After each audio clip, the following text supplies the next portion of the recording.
Bom, meus irmãos, muito boa noite a todos e a todas que estão aqui presentes.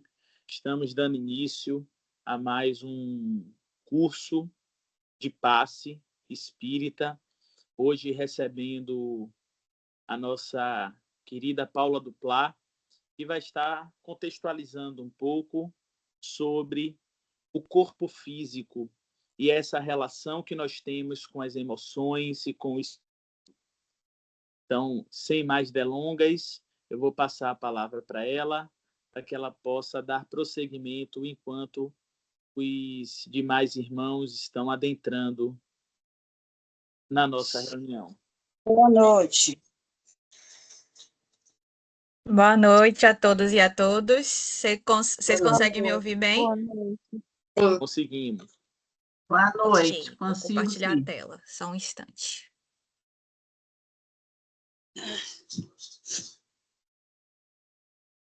Ai.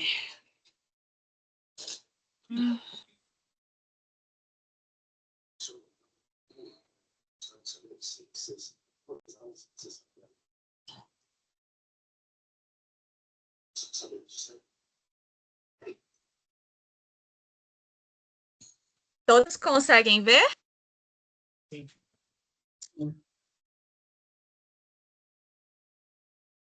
Então, pronto, vou começar. Sim. Boa noite a todos. Para quem não me conhece, eu sou a doutora Paula Duplá. Oi. Só um minutinho.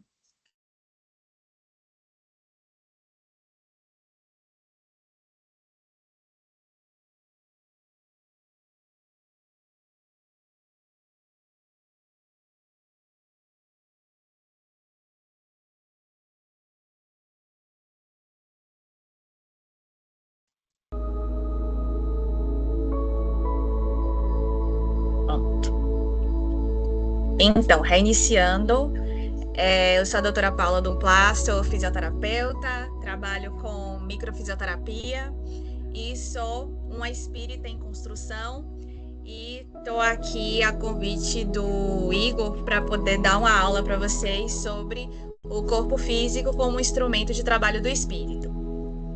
Então, vamos lá.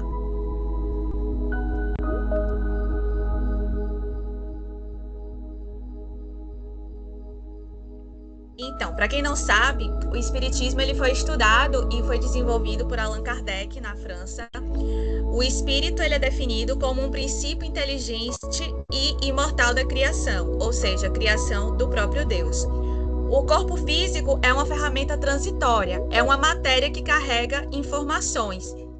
O espírito, ele existe antes do nascimento e continua existindo mesmo com a morte do corpo, porque o espírito é a consciência, é a informação que vem trazida dos planos espirituais e que acompanha a gente durante várias encarnações. A presença do corpo físico permite que o espírito desenvolva inteligência, que o espírito aprenda limites, exercite sentimentos, viva provas e expiações, construir virtudes, reparar erros do passado e aprender a amar e a servir. O espírito, ele não encarna por acaso.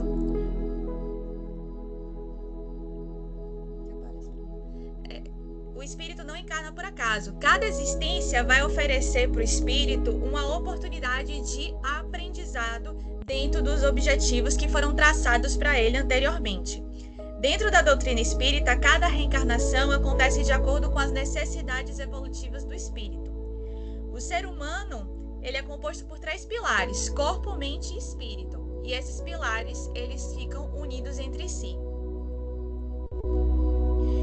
Para poder o espírito ter todo o processo de evolução, aprender a conviver em sociedade, aprender sobre o sentimento, emoções, pensamentos e passar por provas e expiações, ele possui um sistema muito interessante, que é o sistema nervoso, que é o sistema que permite justamente a evolução do espírito. O sistema nervoso é uma rede complexa e organizada por bilhões de células, que são chamadas de neurônios e neuroglias. Ele é dividido em sistema nervoso central e periférico. Aqui nessa imagem eu coloquei uma foto de um neurônio, que é justamente a célula que compõe esse grande sistema. E eu vou destrinchar um pouco aqui as partes do neurônio. Começando pelo canto esquerdo, nós temos os dendritos. Os dendritos, eles são importantes porque eles captam estímulos. E aí, no momento que eles captam esses estímulos, eles vão transformar esse estímulo numa informação que vai ser um impulso. O impulso nervoso, ele vai passar pelo corpo celular, vai percorrer o axônio, que é uma estrutura importante, é ela que forma as nossas fibras nervosas. Em torno do axônio tem uma estrutura muito interessante chamada bainha de mielina. A bainha de mielina, ela é muito importante porque ela controla a velocidade do impulso. Se a gente não tivesse a bainha de mielina, esse impulso ia acontecer ou devagar demais ou rápido demais. E nenhum dos dois cenários é positivo, porque poderia gerar uma lesão. E ao final do axônio tem os terminais, que são justamente utilizados para poder transferir para outro neurônio aquele impulso nervoso.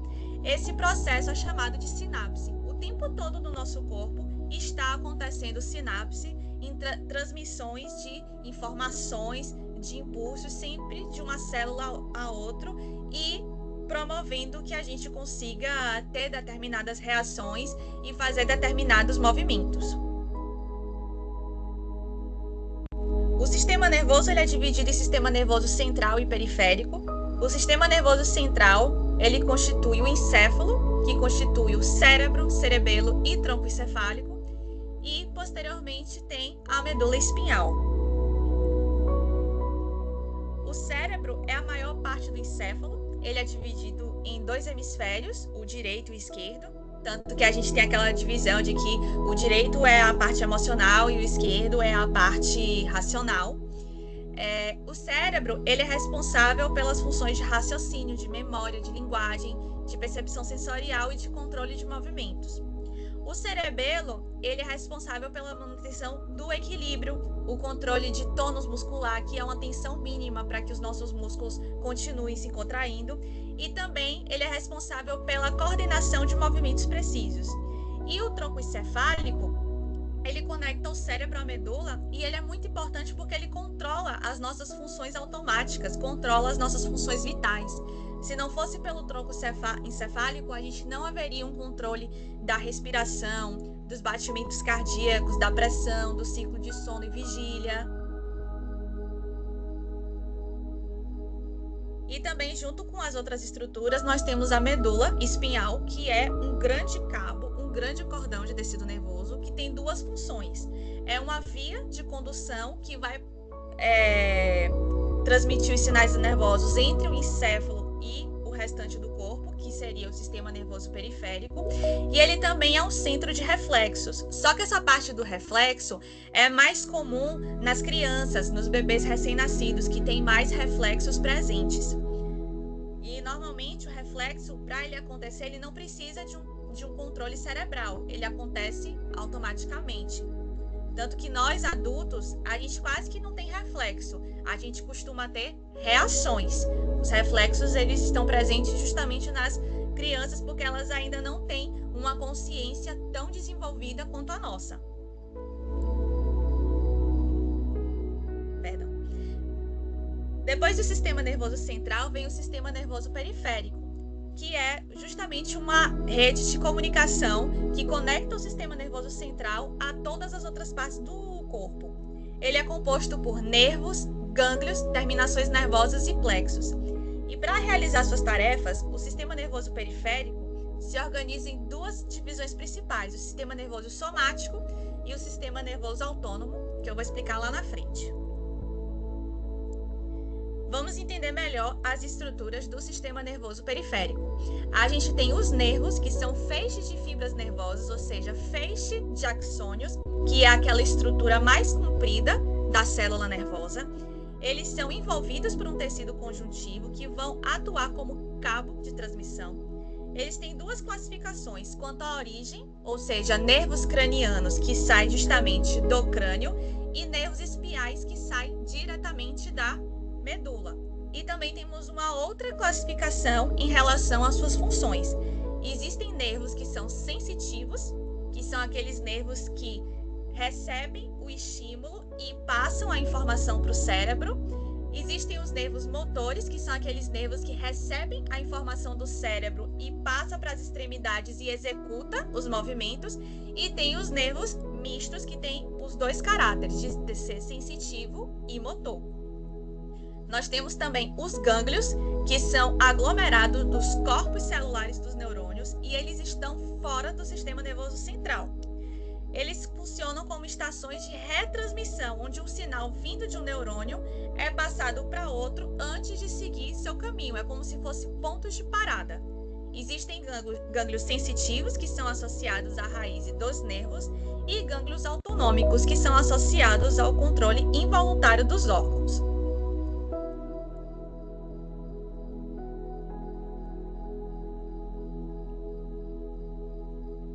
Temos também os plexos, que em determinadas regiões do corpo, os nervos espinhais eles vão se entrelaçar antes de seguir os destinos finais. É como se eles se aglomerassem e eles formam uma rede complexa. E eles são fundamentais para que as fibras nervosas sejam reorganizadas e distribuídas adequadamente para partes específicas do corpo. Os 5 principais são os plexos cervicais, braquial, lombar, sacral e coxígeo. E temos também os receptores, que são estruturas especializadas em captar estímulos do ambiente ou do interior do corpo. Esses estímulos podem ser térmicos, podem ser mecânicos, podem ser eletromagnéticos, como ondas de calor, pressão, luz, odor ou substâncias químicas, até mesmo cheiros e gostos de alimentos. E tem também as terminações motoras, que é onde terminam os nervos, ou seja, no momento em que o nervo se encontra com um determinado órgão efetor e onde o impulso vai estimular a contração de uma musculatura ou da secreção de uma glândula. Anteriormente eu falei que o sistema nervoso periférico era dividido em sistema nervoso somático e autônomo. O somático ele é responsável por controlar as ações voluntárias, os movimentos que a gente consegue fazer. Os movimentos conscientes, que são caracterizados pelos movimentos dos músculos esqueléticos. E tem também o sistema nervoso autônomo, que ele vai regular as ações involuntárias, automáticas, como batimentos cardíacos, digestão, respiração. E o sistema nervoso autônomo, ele se divide em sistema nervoso simpático e parasimpático. O simpático, ele prepara o corpo para situações de estresse, situações de luta ou fuga, situações em que você precisa tomar uma decisão rapidamente, situações em que sua vida está em risco. Esse sistema atua nesse tipo de situação. E o sistema parasimpático, que é o sistema de relaxamento, que é o sistema de repouso e digestão, ele atua em momentos onde você realmente está ali descansando, durante o sono, durante a sua digestão, após uma refeição como o almoço, o jantar. Na microfisioterapia, para quem estuda micro, o professor Grosjean, ele descobriu que nosso corpo, ele tem 2 forças atuantes que são muito importantes, que é a força de negantropia e a força de entropia. A força de negantropia é uma força de reconstrução, de produção, de conhecimento, de construção, produção e de crescimento, perdão. E essa força de negantropia está muito associada com a atividade do sistema parasimpático. E a força de entropia é uma força de funcionamento, é uma força de degradação. Quando a gente acorda, a gente vai executar nossas tarefas e a gente precisa de um corpo dos nossos sistemas funcionando bem. Nossos sistemas vão funcionar até determinada parte do dia, até que vai ter um momento que a gente vai parar e descansar. Essa parte da entropia está muito mais relacionada com o sistema simpático, porque no dia a dia a gente está exposto a vários tipos de estresse. A gente acorda, a gente vai comer, vai sair para trabalhar, vai ter que resolver demandas do trabalho, demandas pessoais, e isso tudo precisa justamente dessa força de funcionamento.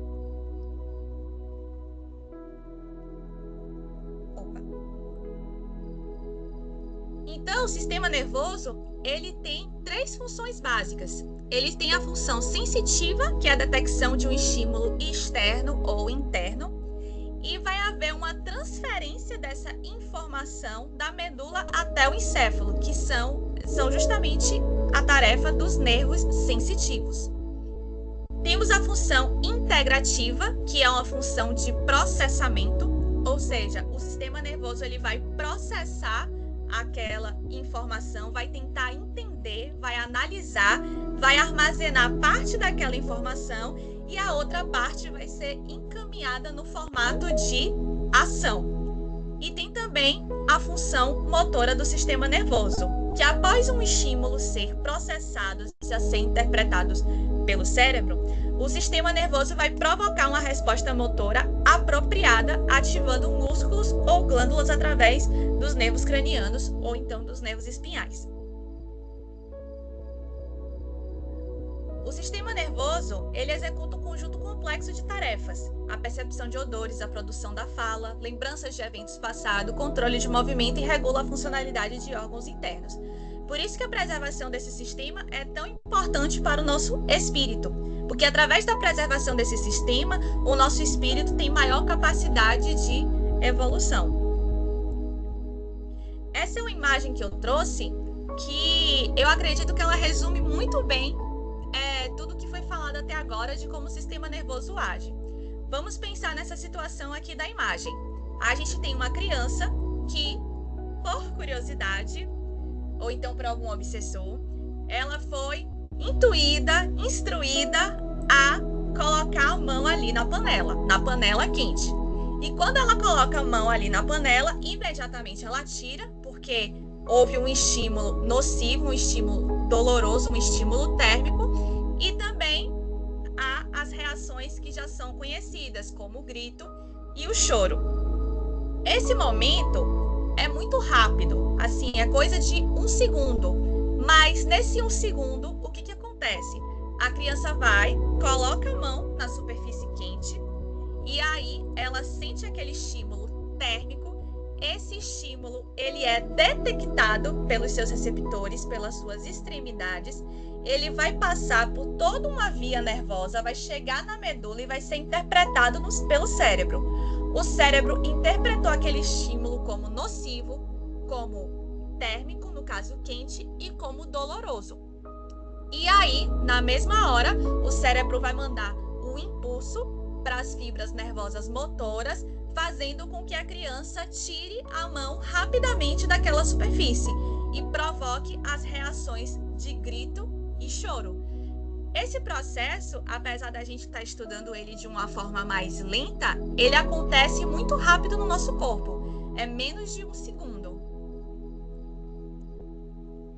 E aí, como a gente está falando de espiritismo, a gente tem que dar um destaque para essa princesa aqui, a glândula pineal. A glândula pineal é uma glândula muito importante não só para o estudo do espiritismo, mas também para a atuação de vários profissionais de saúde, porque a glândula pineal, ela é um componente do sistema nervoso, mas ela também é considerada uma estrutura endócrina e ela é fundamental para a regulação dos ritmos biológicos, porque ela funciona à base de luz, ela traduz informações luminosas, ou seja, sinais luminosos do ambiente. E a glândula pineal, ela funciona como se fosse uma bateria, como se fosse uma bateria do nosso celular, por exemplo. está de dia, a glândula pineal vai inibir a produção de melatonina, que é o hormônio que tem que estar em maior quantidade durante o sono, e vai produzir a serotonina, que é um hormônio de bem-estar, de prazer, que faz com que a gente acorde, né, bem disposto, de bem com a vida e com todo o gás para trabalhar e executar as nossas funções. E aí, durante o dia, a glândula pineal vai fazendo essa produção de serotonina. No período da noite, que é o período que a gente tem que estar descansando, que é o período que a gente está repousando, a produção de serotonina diminui em virtude do aumento da produção da melatonina. E esse ciclo é muito importante porque dá um equilíbrio no nosso sistema nervoso simpático e parasimpático e também equilibra aquelas forças que eu comentei com vocês, de negantropia e entropia. Para o espiritismo, a glândula pineal ela tem uma função um pouco diferente. Ela é descrita como a glândula da vida mental e é o principal ponto de conexão entre o corpo físico e o corpo espiritual, que é o perispírito. A pineal ela é um instrumento biológico de mediunidade e ela vai atuar como um transdutor ou um transformador de frequência. Ou seja, a glândula pineal ela possibilita o médium a captar ondas, ou seja, ela é capaz de captar frequências e vibrações do mundo espiritual e permite a comunicação entre encarnados e desencarnados. Então, quando uma pessoa que se predispõe a fazer um trabalho num centro espírita se predispõe a ser um médium, não basta apenas querer. Ela precisa estar com a glândula pineal em pleno funcionamento, ou seja, sem bloqueios, sem lesões, porque a comunicação mediúnica ela é um processo orgânico e ela depende exclusivamente dessa estrutura física. Mas também o espiritismo ela atribui à glândula pineal algumas funções fundamentais do psiquismo humano.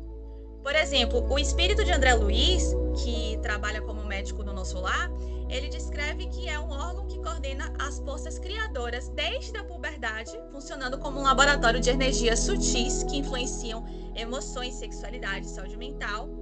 E sede de controle, ela exerce um papel regulador nas sensações e impressões emocionais, funcionando quase como um relógio biológico que integra o espírito à experiência física na Terra. Quem trabalha com terapias holísticas, ou então já experimentou acupuntura, microfisioterapia, reiki, enfim, uma infinidade de terapias, já ouviu essa frase, que nós somos corpo, mente e espírito. O nosso corpo, o funcionamento do nosso corpo está interligado com a nossa mente, com nossos pensamentos, sentimentos e emoções, e o nosso espírito, que é energia, informações e crenças. As civilizações mais antigas, que são responsáveis pelas práticas integrativas, principalmente pelas práticas de acupuntura, elas consideram que a consciência vem primeiro, seguida pela manifestação do universo físico. Esse fato é uma coisa que está presente na nossa vida, só que a gente não consegue perceber. Vou trazer uma situação para vocês. Eu tive uma amiga pessoal que ela morava de aluguel. Ela veio do interior, morou com a tia dela durante um período, depois ela e o marido dela alugaram uma casa. E aí, toda vez que ela ia para o trabalho, que ela ia para a faculdade, ela passava por um terreno e ela dizia: um dia eu ainda vou morar aí. Um dia eu ainda vou conseguir morar aí. Um dia eu vou ter dinheiro, eu vou pegar esse terreno, eu vou construir uma casa para mim. E toda vez que ela passava nesse terreno, ela falava isso. Até que teve um dia que uma construtora comprou o terreno e construiu um super prédio. Um prédio com tudo: piscina, academia, quadra, estúdio de pilates, área pet, enfim. E aí, quando ela viu a construção daquele prédio, ela já procurou logo saber como é que ela fazia para morar ali. Como é que ela fazia para poder comprar um apartamento. E aí ela falou com a construtora, fez toda a negociação, entrou com financiamento e conseguiu comprar o apartamento dela. Ou seja, o pensamento dela, a consciência dela, a informação que ela ia colocando naquele lugar, acabou gerando a manifestação do corpo físico, que foi o prédio, que atualmente é a casa dela. Na medicina chinesa, nosso corpo ele funciona à base de energia. Nós somos cópias do universo, é o que os chineses falam. E essa energia que faz com que o nosso corpo funcione, ela circula no nosso corpo em canais específicos que são chamados de meridianos. E esses meridianos, eles costumam a ser conectados por 2 órgãos específicos. E cada meridiano corresponde a uma emoção. Então, quando há um desequilíbrio de um determinado órgão, seja por uma doença ou apenas uma disfunção energética, ele provoca na pessoa determinadas reações de acordo com as emoções. Vamos lá. Quando eu penso no meridiano do coração e do intestino delgado, nós temos sintomas de ansiedade. No meridiano baço, pâncreas e estômago, preocupação. No meridiano pulmão e intestino grosso, tristeza. Rim e bexiga, medo. Fígado e vesícula biliar, raiva. Então, assim,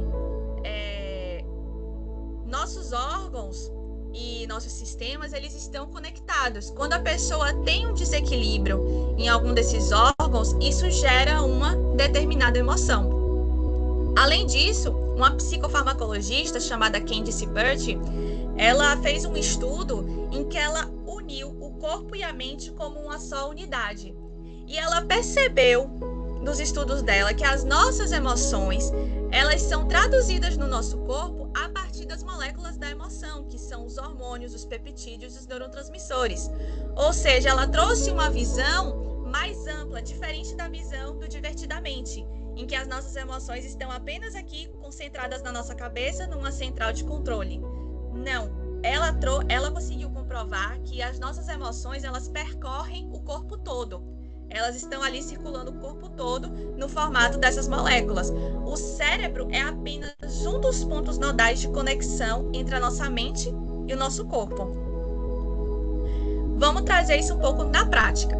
Eu coloquei aqui uma imagem de uma determinada situação, de uma situação de traição. A mulher pega o esposo dela tendo um relacionamento extraconjugal. No momento que ocorre o flagra, que ela percebe aquela imagem, tá acontecendo um monte de coisa no corpo dela. Normalmente ela costuma sentir alguns sintomas físicos, como por exemplo, uma dor no coração, um aperto no peito, um soco no estômago. Aí vem aquelas emoções de raiva, ansiedade, tristeza. Nesse momento também ocorre uma baixa muito grande de neurotransmissores, porque quando ela vê essa situação, ela começa a perceber que acabou aquele vínculo, acabou aquele relacionamento, acabou aquele casamento, e com isso há uma baixa de neurotransmissores, em especial serotonina, ocitocina e dopamina. Esses neurotransmissores são neurotransmissores que oferecem bem-estar, conforto, ligação, vínculo, felicidade. Tudo isso abaixa de uma forma muito drástica. E aí, no caso dessa mulher, ela teria 2 caminhos: ou sair correndo e chorar e resolver a situação na casa dela, ou então ela vai partir para cima e vai fazer um barraco. Qualquer uma dessas situações vai ativar o que a gente chama de eixo pituitário hipotalâmico adrenal. Ou seja, ela vai ter a percepção que aquilo ali está acontecendo, vai vir pensamentos do tipo: meu casamento acabou, como ele pôde fazer isso comigo, eu não acredito. Vai haver um aceleramento dos batimentos cardíacos, uma dor no estômago, uma respiração ofegante, vai haver muita liberação de hormônio, principalmente cortisol, ali naquele momento. E aí, com isso, vai desencadear as reações possíveis, como eu falei. Ou ela vai sair correndo e vai chorar, ou então ela vai fazer um barraco e vai querer tirar a satisfação. E depois disso, ela vai tomar o rumo dela, e, obviamente, arrasada, e vai tentar seguir a vida dela adiante, apesar de todos esses impactos, de todas essas cicatrizes. E é possível que esse tipo de situação deixe nela algumas sequelas, porque ela vai passar a ficar mais atenta, ela vai ficar mais desconfiada, ela vai ter uma preocupação excessiva com os próximos relacionamentos, com as pessoas que estão ao redor dela.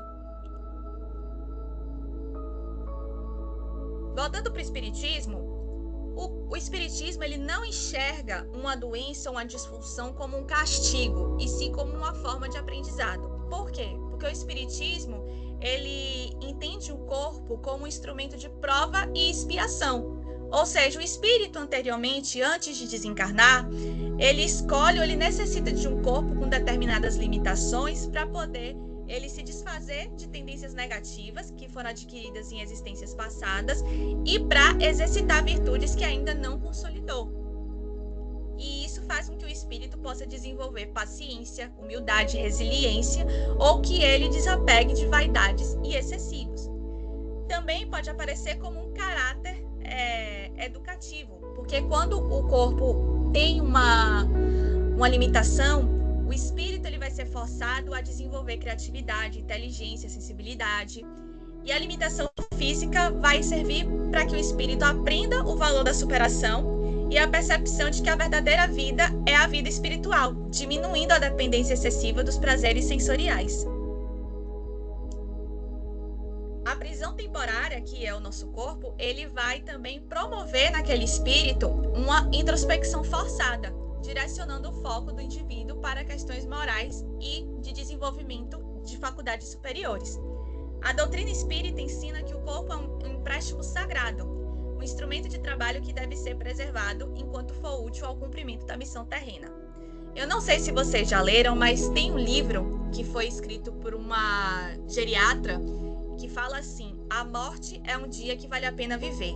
E tem um capítulo que me chama muito a atenção, que é um capítulo que fala sobre o processo ativo de morte, porque é uma coisa que assim é muito difícil de escrever, mas os povos orientais, se eu não me engano os chineses, eles conseguiram descrever o processo ativo de morte associando aos 4 elementos da natureza: terra, fogo, água e ar. E o que eles perceberam? Que durante o processo ativo de morte vai havendo uma dissolução de cada um desses elementos. Ocorre, primeiramente, a dissolução da terra, que é apresentada com sintomas físicos de dor, lesões na pele, fraqueza. Depois ocorre a dissolução do fogo, que normalmente costuma ser representada quando a pessoa tem uma melhora da morte. Ou seja, a pessoa está lá internada no hospital e aí, depois de um tempo, ela começa a melhorar de uma forma até milagrosa, que a gente até se surpreende e fala assim: meu Deus do céu, ontem essa pessoa estava tão mal e agora ela tá bem, tá aí comendo, tá alegre, tá feliz, ela vai melhorar, vai dar tudo certo, daqui a pouco sai daí. Até que vai ter um momento que esse fogo vai ser todo degradado, ou seja, ele vai ser dissoluído. E aí depois vem a fase da água, a dissolução da água, que normalmente é caracterizada por uma estabilização. O paciente melhora, mas aí ele mantém um nível de estabilidade e depois ele cai. E quando passa esse nível de estabilidade, ou seja, quando há a dissolução da água, vai ocorrer a dissolução do ar. Aí o que começa a acontecer? O paciente começa a piorar. Normalmente ele começa a precisar de suporte ventilatório, de oxigênio. E aí vem o processo de dissolução do ar, porque eles interpretam que o ar que a gente respira foi um empréstimo que foi fornecido pela divindade, e esse empréstimo tem uma data de validade, ou seja, ele é emprestado, ele é utilizado, mas ele precisa ser devolvido. Então, quando há dissolução desse ar, é uma forma de devolução do ar para o plano espiritual. E aí, depois que ocorre a dissolução do ar, é que realmente ocorre a morte e o desencarne ali do indivíduo. Então, o espírito estando dentro de um corpo, ele tem um dever de preservação. O corpo é o veículo que permite que o espírito evolua. Então, se o espírito consegue evoluir através do corpo para realizar o trabalho do bem, ele precisa cuidar desse corpo. Quando existe muitas situações assim de desleixo, de vício, de negligência à saúde, são formas de desrespeito a esse instrumento. A responsabilidade reside em manter o organismo em condições mínimas de funcionamento para o serviço que foi proposto a ele realizar. Temos que ter também o equilíbrio e a temperança. A conservação do corpo físico não significa culto ao físico ou vaidade, ou seja, não significa que só porque a gente tem um corpo físico, a gente tem que se encher de botox, fazer um monte de cirurgia plástica. Eles falam que esse equilíbrio e essa temperança tem a ver muito com o uso da consciência e da inteligência. Ou seja, a gente sabe que para a gente viver bem aqui na Terra, a gente precisa ter uma alimentação saudável, a gente precisa fazer exercícios físicos, beber água, cuidar do nosso psicológico. Então, a gente precisa cuidar do nosso corpo físico nesse sentido e sempre avaliar determinadas situações, se vale a pena a gente correr um determinado risco ou não. Por exemplo, eu tô com muita vontade de comer um bolo de chocolate. Mas assim, o bolo de chocolate, ele não é um alimento saudável, ele é rico em muito açúcar. Eu estou proibida de comer? Não, não é que eu estou proibida de comer. Mas assim, eu preciso realmente avaliar se naquele momento vale aquela caloria, vale aquele bolo de chocolate. Eu preciso pensar como é que foi minhas refeições ao longo do dia. Eu comi bem no café da manhã, eu comi bem no almoço, comi bem no jantar, dá para fazer uma pequena extravagância e tudo com muito equilíbrio e muita consciência. Já falei também que o corpo ele funciona como instrumento de trabalho do bem.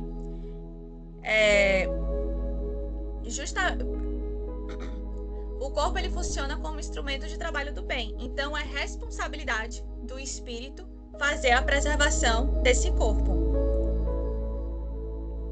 Gente, muito obrigada pela atenção. Isso é tudo. Eu espero ter contribuído positivamente com a formação de vocês aqui no curso de passe. E se por acaso alguém se interessar mais pelo meu trabalho, tem aí meu Instagram e meu e-mail para vocês usufruírem. Obrigada.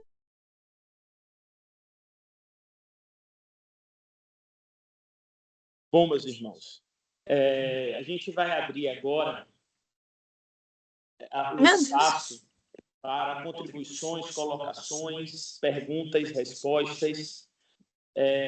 Eu, por exemplo, tenho algumas, né? A gente, hoje que fala sobre o corpo humano, a gente faz algumas conexões entre, principalmente, o sistema nervoso com o corpo humano.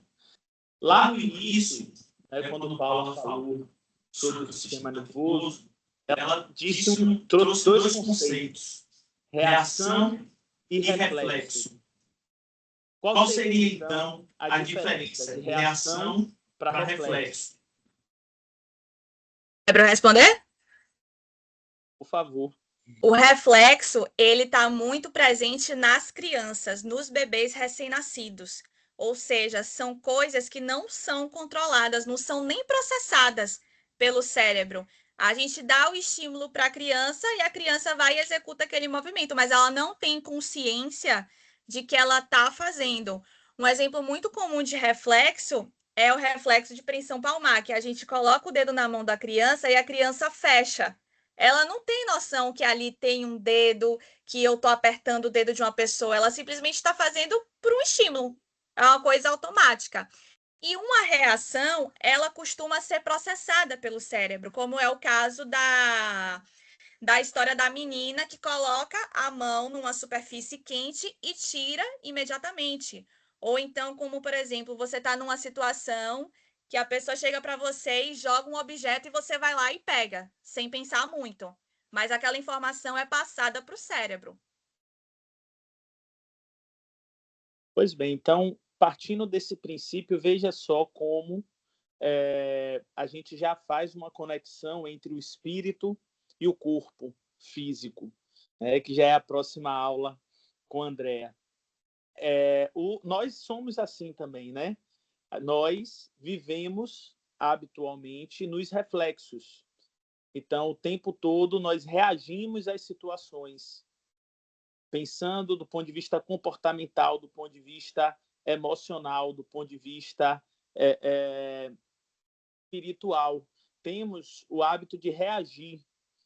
Seria o reflexo do espírito, o reflexo do comportamento humano. Então, se alguém pisou no meu pé, eu reajo. Se alguém falou mal de mim, eu reajo. Se alguém pisou, mexeu na minha ferida, eu vou reagir. A proposta que a doutrina espírita nos traz, inclusive a série psicológica de Joana de Ângeles, vem trabalhando há muito tempo com isso é para que a gente comece o processo de aprendizagem, trazendo do inconsciente, melhor, trazendo o inconsciente para o consciente. E assim a gente vai educando o espírito e transformando esses reflexos em reações, saindo daquele automatismo que a fisiologia física nos propõe e adentrando, então, a algo muito mais calculado, mais planejado, a um movimento planejado, né? Porque a reação é algo que já passa ali por um processo de aprendizado, é algo que já sofre influência das emoções, que já sofre um controle maior do sistema nervoso central, lá superior, né? Da parte mais cognitiva. Então, a reação, ela controla isso. Diferente do reflexo, que simplesmente vem e vai, né? Simplesmente vem, a gente faz. Então, a proposta terapêutica, a proposta de evolução, de autodeterminação do espírito, é exatamente você controlar esses impulsos, essas impulsividades. Eu vou passar a palavra para a Júlia, que levantou a mãozinha. Boa noite a todos. Paulinha, queria te parabenizar por essa aula, que foi, assim, Obrigada. Maravilhosa, bem esclarecedora mesmo. E eu formulei uma pergunta com base no assunto que você tocou, do funcionamento cerebral, principalmente relacionado ao sono. Por exemplo, você falou da melatonina, né, como o nosso corpo, durante o dia, é ativado para funções como trabalho, atividades diárias, e à noite para o descanso. E aí eu estava refletindo aqui, como, por exemplo, a insônia, que é um dos sintomas recorrentes, principalmente na clínica da psicologia, você também deve ter alguns pacientes que se queixam sobre insônia, pode estar relacionada a diversos fatores, físicos, emocionais, comportamentais, espirituais, né? Por exemplo, a questão excessiva, a exposição excessiva às telas antes de dormir, estímulos excessivos. À luz do espiritismo, de que maneira nossos hábitos, pensamentos e o cuidado com a vida espiritual podem influenciar a qualidade do sono? A gente sabe que tem vários fatores realmente que interferem, né? As preocupações, sintomas ansiosos, mas o espiritismo deve também trazer uma reflexão mais profunda sobre isso, até porque considera essa dimensão espiritual, até porque somos espíritos passando por uma experiência no corpo físico. Mas estamos num mundo que é hiperconectado, tem excesso de informação, e o nosso cérebro parece que fica estimulado de uma forma excessiva, né? Excesso de pensamento acelerado, são vários sintomas. Você até explicou perfeitamente as funções do sistema nervoso, simpático, parasimpático. Amei o exemplo também que você citou. E gostaria de ouvir mais sobre a questão do sono, da nossa qualidade do sono, como nossos hábitos podem influenciar. Só um minutinho. Então, Ju, nossos hábitos, eles podem influenciar muito na qualidade do sono. Eu acho que você até já respondeu sua própria pergunta, né? A gente precisa ter consciência justamente do horário de descanso. Que a gente, assim, normalmente a gente tem que se preparar para dormir entre 8 e 9 horas da noite, porque é o horário que começa a produção de melatonina. E quando a gente tem consciência desse horário, a gente começa a tomar algumas atitudes, a gente vai diminuindo as luzes que estão ao nosso redor, a gente evita o uso de celular, evita o uso de telas, a gente procura fazer outras atividades que não exija tanto essa aproximação com a luz. Por exemplo, a gente lê um livro, faz uma meditação, faz uma oração. Mas o mais importante é você fazer justamente a higiene do sono, que é você saber, ter consciência qual é o momento do descanso. Você, no momento do descanso, você não ter tantos estímulos ao seu redor e diminuindo as luzes, diminui a atividade no computador, no celular.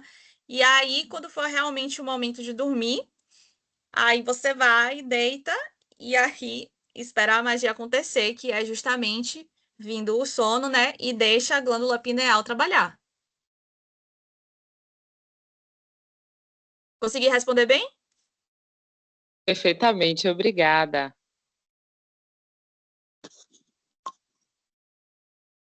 Hoje eu não escutei a reação dela.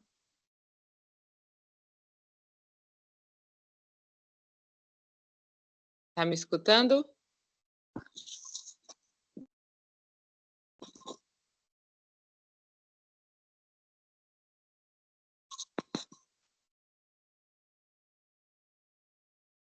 Paulinha?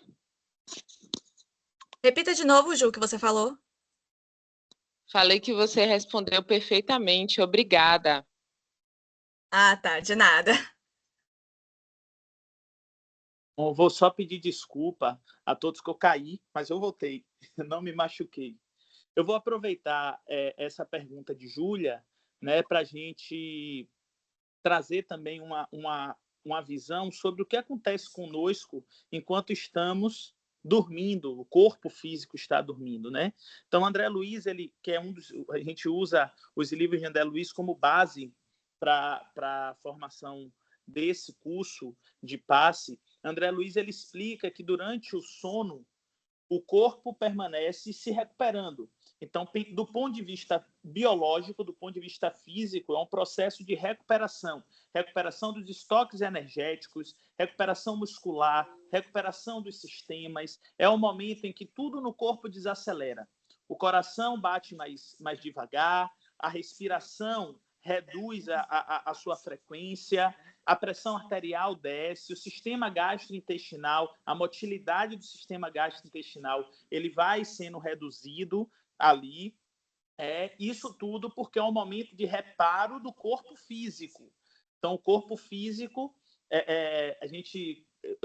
nós que somos fisioterapeutas, a gente costuma brincar que é durante a noite que a pessoa ganha o músculo, né? Então, aquele pessoal que vai para a academia, que faz aqueles exercícios, pega halter, caneleira, faz aquelas máquinas todas, que quer ficar com musculoso, né?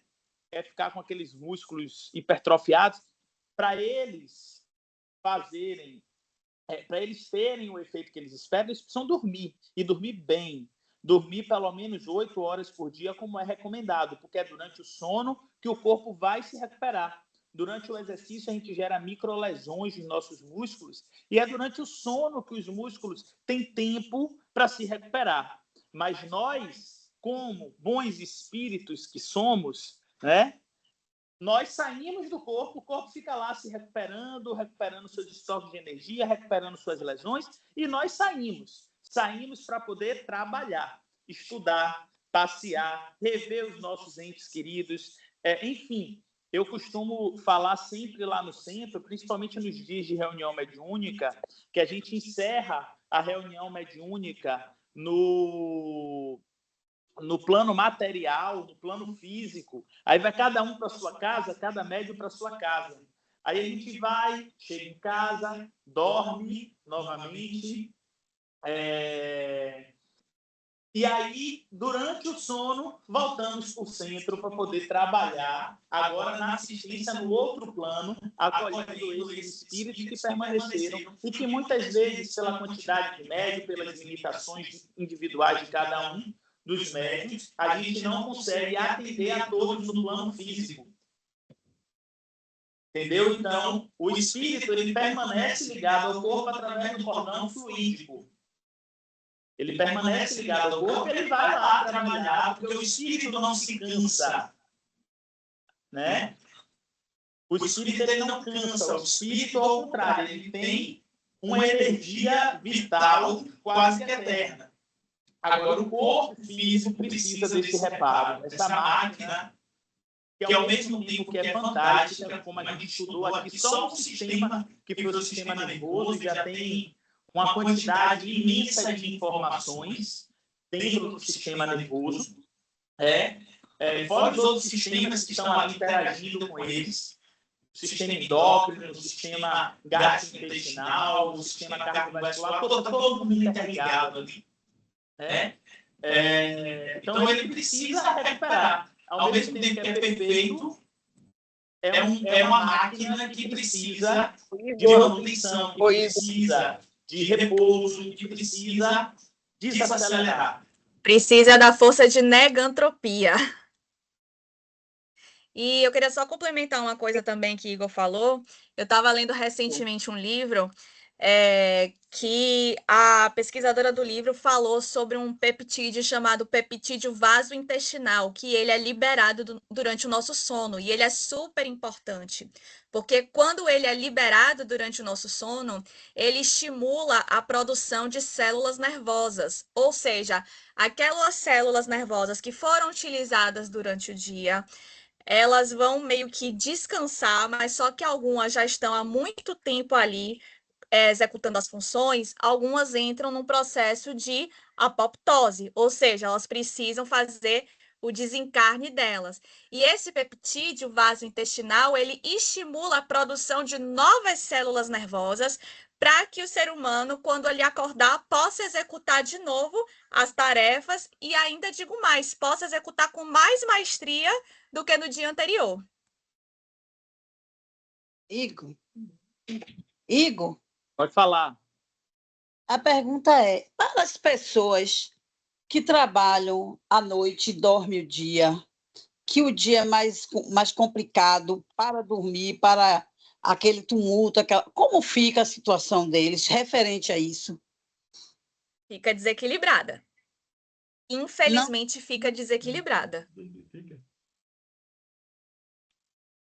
É porque é complicado, viu? A gente tem alguns sistemas de trabalho, né, que pedem o plantão, né?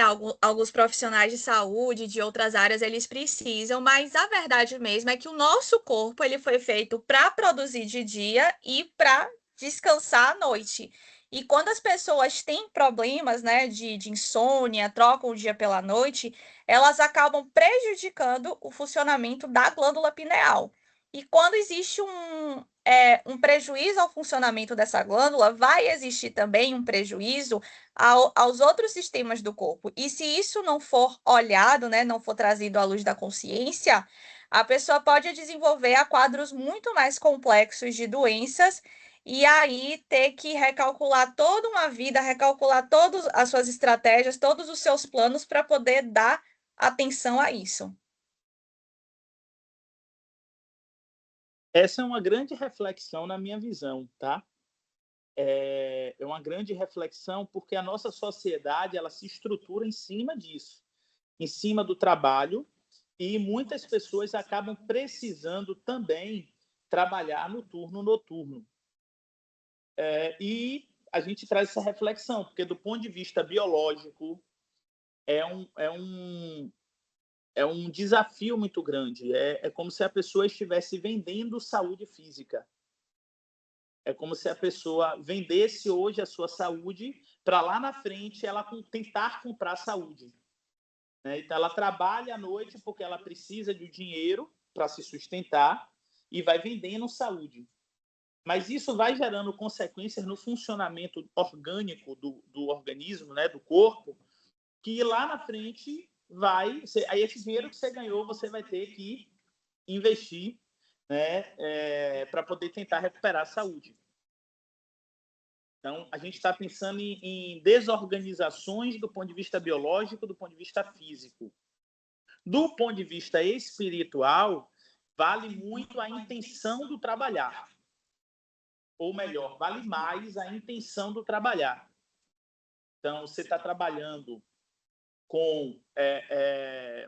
no serviço noturno, mas você está trabalhando como? Não é só o trabalhar. Porque de dia ou de noite tem gente que vai trabalhar com mau humor, tem gente que vai trabalhar emburrado, tem gente que vai trabalhar contrariado e já vai pensando, meu Deus, eu vou pegar aquele ônibus. Aquele ônibus que todo dia tem as mesmas pessoas e que todo dia enche, que todo dia tem o problema. E tem pessoas que trabalham de manhã ou à noite, saltitantes de alegria. Então, nesse ponto, é necessário avaliar também a forma que a pessoa tem de trabalhar. Qual a emoção que ela está pondo no trabalho.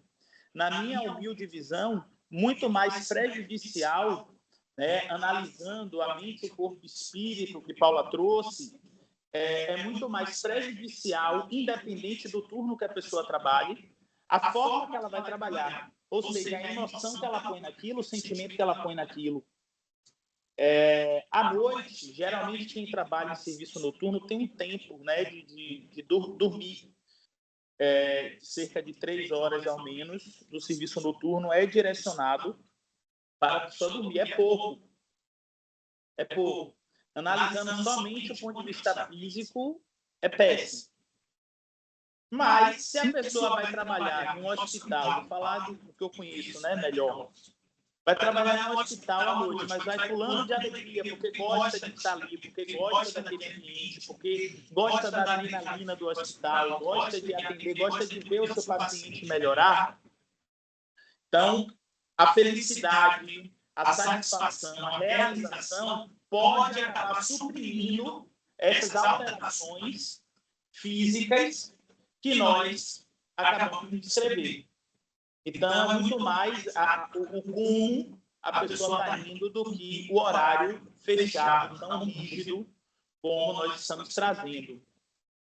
E aí eu queria aproveitar para trazer aqui discussão ao grupo. Na nossa casa, as casas espíritas, a maioria das casas espíritas tem atividades noturnas, né? Antes da pandemia, por exemplo, a maioria das reuniões, pelo menos das casas mais antigas, eram de 8 às 9 da noite.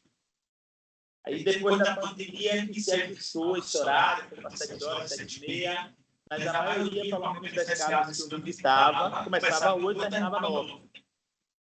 As doutrinárias, né? E eu tinha uma atenção que a casa espírita entra em todo esse processo de organização psíquica e física do indivíduo. Porque é um momento que a gente se conecta com algo que a gente vai discutir depois, que é o divino, que é algo bom para o nosso organismo, que faz a gente se sentir bem. Eu não estou nem falando ainda de magnetismo, eu estou falando de você tirar aquele momento para você. É aquele momento que é seu. Então, eu já fechei minha agenda, por exemplo, os dias de reunião de atividades do Grupo Espírita Amor Paz Fraternidade, dia e horário. Naquele dia e horário, a gente não agenda nada. Não sei, eu queria ouvir a opinião dos colegas que estão aí, mas comigo, tudo que aparece é para agendar nesse dia e horário. Reunião, trabalho, outras atividades, tudo é nesse dia e horário. A gente tem que aprender a dizer não. A pôr limites dizendo não. Dizer, olha, aqui não dá. Se você tiver um dia e horário, eu posso agendar, mas agora, nesse dia e horário, não. Antes de falar de compromisso que eu assumi com a casa, de benesses que eu recebo do plano de vista espiritual, aquele momento ali é o meu momento. É o meu momento de relaxar, é o meu momento de ouvir, é o meu momento de refletir, de meditar sobre algo, uma mensagem que seja divina. Então, eu queria ouvir também vocês sobre isso, né? Sobre essa dinâmica. Se a gente entende que a casa espírita também tem esse local, também tem esse papel de percepção do tratamento que é físico, né? Mas não físico através das curas espirituais, através da magnetização, através das reuniões mediúnicas, mas como uma espécie de terapia física, de psicoterapia. Júlia, que é psicóloga, de psicoterapia para mim, como espírito e como pessoa, espírito encarnado. Então, eu queria ouvir vocês sobre isso.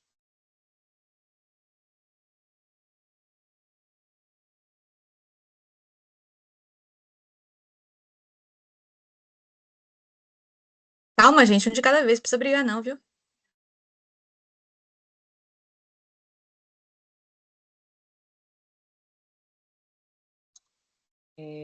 Igor, interessante sua reflexão, que realmente tem a questão, como a Paulinha falou no último slide, sobre a prioridade que nós damos realmente, né? Qual é a nossa prioridade no momento, cuidar do corpo, do espírito, faz parte também essa questão de comparecer à reunião, né, de estar presente, até porque vão existir as provações, as tentações, os imprevistos, bem na hora do momento da reunião. Às vezes nos fazem convites para festas, para as coisas que são relacionadas a prazeres mundanos, momentâneos, e que a gente pode fazer em outro momento, né? Então, realmente é uma questão de prioridade. E como você falou, frequentar a reunião traz benefícios em todas as esferas da nossa vida. Além do conhecimento que nós estamos adquirindo, né, com o alimento da alma, através da palavra, da doutrinária, de forma específica, que desde esse momento da doutrinária, de assistirmos a uma palestra, nós estamos não só crescendo intelectualmente, mas também espiritualmente, né? Ali os irmãos espirituais na casa espírita já estão presentes, fazendo todo um trabalho de observação das necessidades de cada um de nós, né? Como é que nós, desde o momento que adentramos esse espaço, a casa espírita, como o Igor falou, ela tem sua dimensão física, material, a estrutura, né, da casa, mas não é só isso, tem o mundo espiritual está ali, está trabalhando, né? A equipe espiritual da casa está presente, está realizando seu trabalho de forma em paralelo, concomitantemente, vamos dizer assim. Então, não é apenas o que a gente consegue ver, é muito além do que a gente consegue enxergar com os nossos olhos físicos. Algumas pessoas que são médiuns videntes, que têm esse dom de ver, né, eles relatam, tem alguns livros também psicografados falando como acontece o trabalho na casa espírita na dimensão espiritual. Então, é muito mais do que a gente apenas passar pelas etapas, mas somos transformados também nesse processo. E acho que é uma questão de prioridade mesmo, de saber dizer não, impor os limites necessários.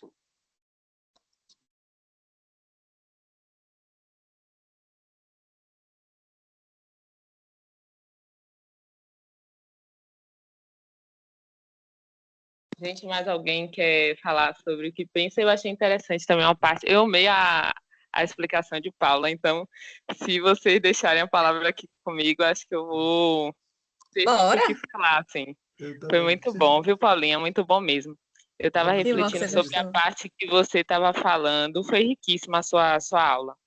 A parte que você estava falando da mediunidade, né? Que não é apenas um fenômeno espiritual, mas também biológico. E aí eu lembrei que na época que eu fazia estágio, foi bem interessante, porque eu fiz estágio no complexo Vida Plena, que é no CCVP, exatamente, na atenção à saúde primária.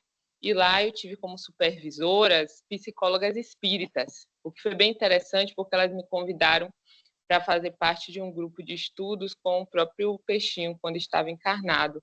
E aí foi interessante que eu escutei elas falando sobre o fenômeno da mediunidade, que também altera nossos processos cerebrais. Inclusive, uma das supervisoras estava até fazendo doutorado sobre esse tema, né? O quanto a mediunidade, os médiuns, quando estão realmente ali, tendo esse momento, né, de comunicação dos espíritos, servindo como instrumento, na verdade, né, servindo como instrumento dos espíritos, acontece ali realmente uma alteração cerebral no momento da comunicação.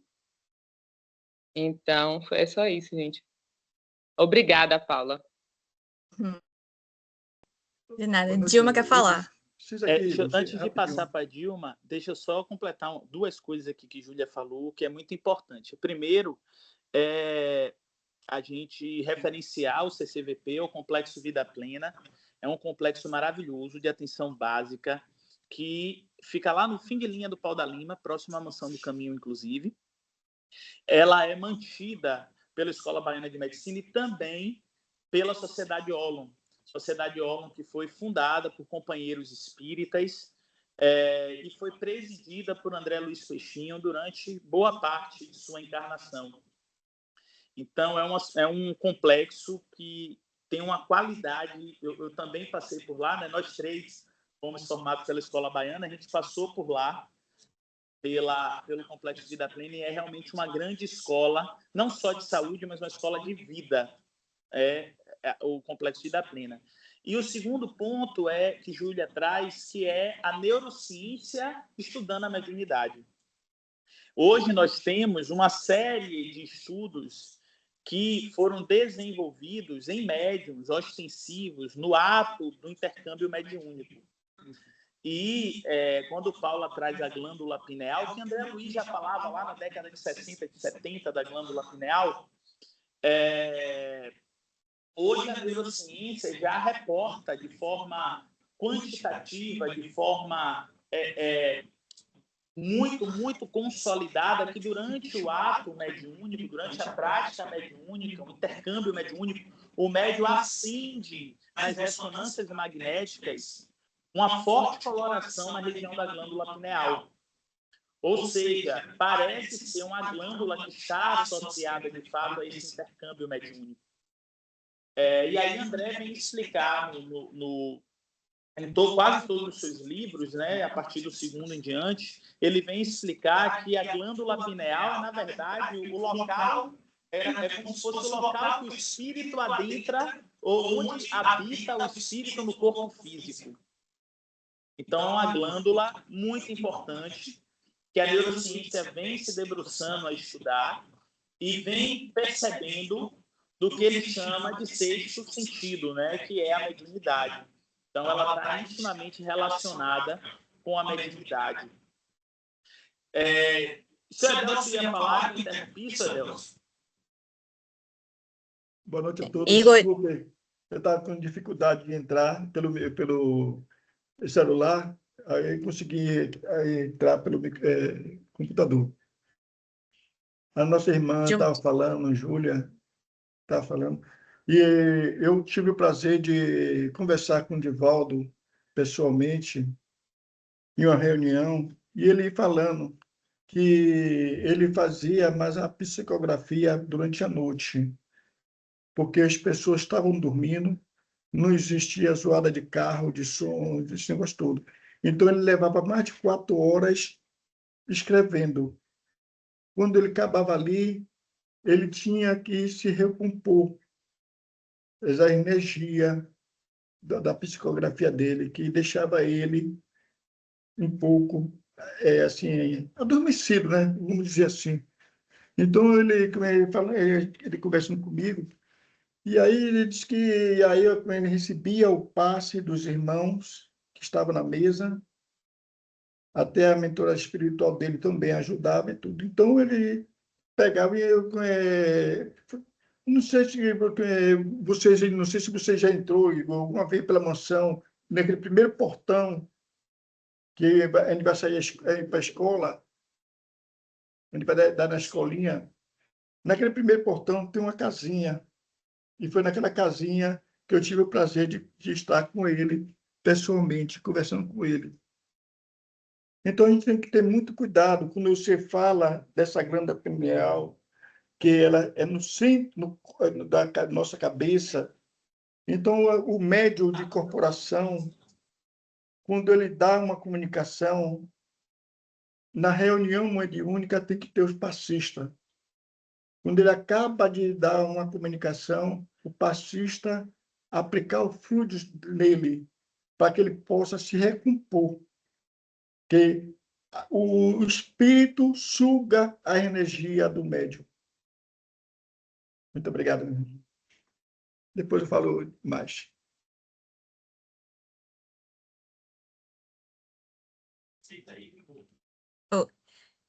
Dilma, você quer falar? Eu gostaria que você fizesse em cima do que Edelson falou, você falasse alguma coisa, fizesse uma consideração sobre isso. Está me ouvindo? É comigo ou é com o Ederson? Com você. Peraí, só um minutinho.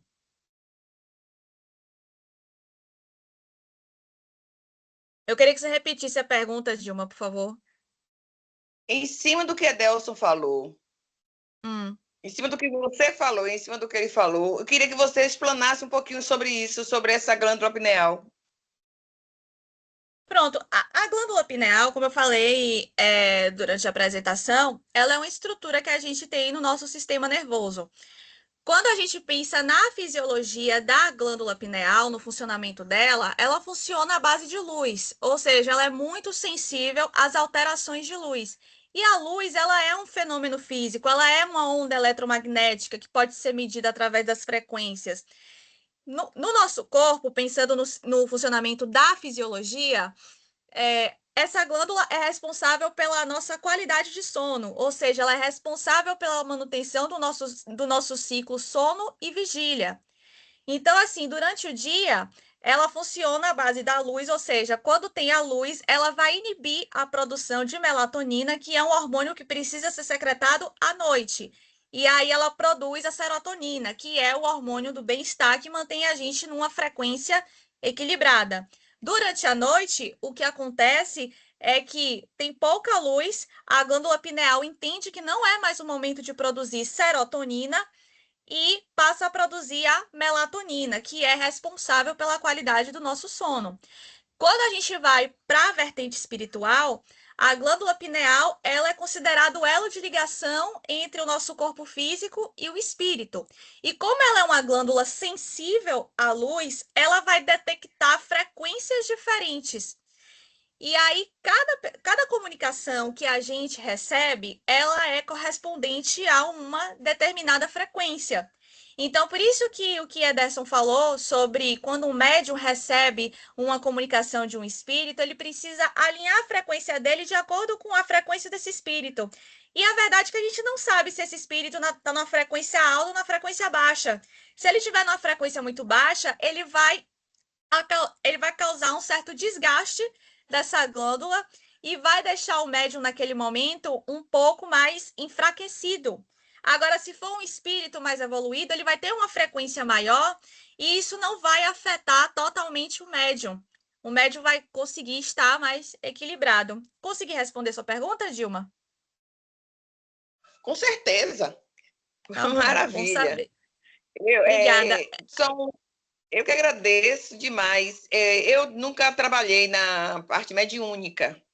Já tomei uma vez, há muitos anos atrás, um curso de passe, mas parei, precisei fazer uma cirurgia e no retorno fui tipo assim, botar entre aspas, excluída, não vai trabalhar mais. Aí o que aconteceu? Parei. E como nunca trabalhei em mediunidade, porque eu ainda nunca trabalhei em grupo mediúnico, então tudo para mim aqui está sendo novidade. Então, às vezes, eu vou estar perguntando algumas coisinhas assim, quando eu tiver dúvidas, eu vou estar perguntando aos universitários mesmo, né? Porque eu tenho que tirar essas duvidazinhas. Obrigada, minha linda. De nada. Mas é isso mesmo, viu, Dilma? A ideia aqui é a gente estar sempre conversando, debatendo para poder ampliar a nossa mente, a nossa percepção, a nossa compreensão sobre os temas abordados, né, nas aulas.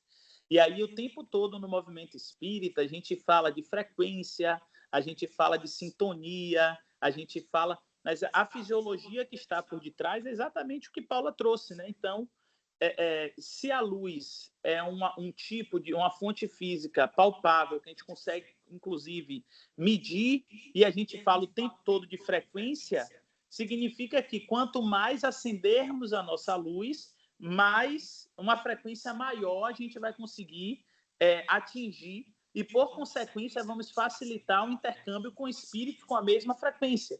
Então, é através desse mecanismo de iluminação da nossa consciência, do que nós somos, que nós ampliamos a nossa capacidade de interlocução, de diálogo com o mundo dos desencarnados. Isso é de uma forma muito científica, falando. Tem um pessoal aqui que levantou a mão. Miriam, acho que foi primeiro, não foi? Miriam Mello e Mary Jane Assis. Então, vamos lá, Miriam. Seja bem-vinda. Muito obrigada. Boa noite a todos. Eu gostaria de saber sobre, também falando da glândula pineal, que é responsável pelo sono. Por exemplo, eu agora, depois que eu fiz uma cirurgia, eu dei um meningioma. Então, eu fiz a cirurgia, mas ele não foi retirado. só tiraram uma partezinha. Então, agora, para eu dormir, eu preciso de remédios. Vamos 3 tipos de remédio para eu poder dormir. Tem alguma ligação com essa glândula? O que acontece com ela quando a gente toma? Precisa do remédio para poder conseguir dormir. O remédio, ele vai provocar a sensação de sono. Normalmente, esses remédios, eles se combinam com uma substância que a gente tem no nosso corpo, chamada histamina. Só que, às vezes, o remédio, ele às vezes não consegue ter um foco tão direto para atingir uma determinada substância. Então, na dúvida, ele atinge várias. E a histamina, ela circula pelo nosso corpo. Então, a medicação, ela vai se combinando com a histamina e aí vai acabar te dando a sensação de sono. Mas para você resolver esse problema, a gente precisa entender a origem da disfunção dessa glândula pineal. Se é uma coisa de origem física, de origem emocional ou de origem hereditária. Você me falou que teve um meningioma.